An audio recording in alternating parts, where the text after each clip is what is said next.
他低垂着头，看不见脸，给人一种非常阴沉不好的感觉。大家都不约而同的没有去第4个核酸点。我数了数人数，发现中间2个核酸点队伍都排满20人了，只剩下第1个刚好有3个位置空出。小美说：“我们去排队吧。”这时我迟疑的开口道：“怎么样才算是最后一个核酸点呢？如果从左往右数，最右边的就是最后一个，但如果顺序是从右往左呢？那么第4个核酸点就会变成第1个。”核酸排队时间只剩下了半分钟，我们必须做出决定，是第1个还是第4个？宋妍和小美都把求助的目光投向我，我后背绷得很紧。20秒，15秒，突然天空闪过一道惊雷，此时操场上的路灯似乎突然出现了问题，一瞬间操场陷入了黑暗，周围响起了短促的尖叫声。终于我发现了异样，操场上的光线很快就恢复了正常。第4个，我大吼一声往第4个核酸点跑去，宋妍和小美紧跟着我，其他学生都用惊讶的目光看着我们。不是说了不要去第4个核酸点吗？第1个队伍还有空的位置啊，你们不觉得第4个核酸点的那个工作人员长得怪吓人的吗？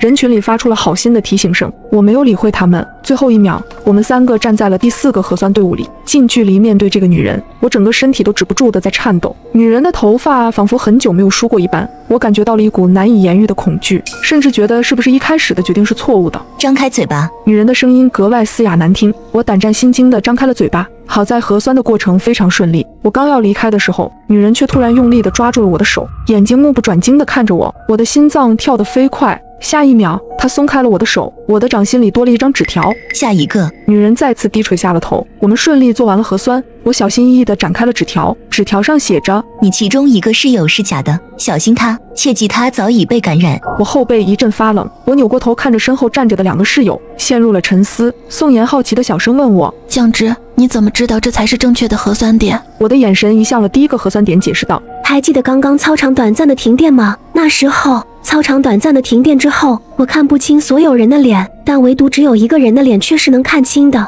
第1个核酸点的工作人员的脸是微微发亮的，这根本不可能是正常的人类。听完我的话，宋妍一脸恐惧道：那这些排错队伍的人……这时异变发生了，第1个核酸点做完核酸的一个男生突然涨红着脸，捂住了自己的喉咙，发出了嗤嗤的声音。下一刻，他发出撕心裂肺的呕吐声，吐出的呕吐物里全是密密麻麻蠕动的黏腻的虫子。好痒，好痒啊！男生使劲地抓挠自己的皮肤，我头皮发麻到了极点，他显然痛苦到了极点。这骇人的一幕让很多人发出尖叫声，但很快又有人痛苦地开始抓挠自己的脸。他们的症状和死去的男生一模一样，其中一个症状轻微一点的男生愤怒地冲到了工作人员的面前：你刚刚给我们做核酸的时候，对我们做了什么？但他很快便发现了不对劲的地方，那些一根根医用棉签上竟然攀附着无数颗像是虫卵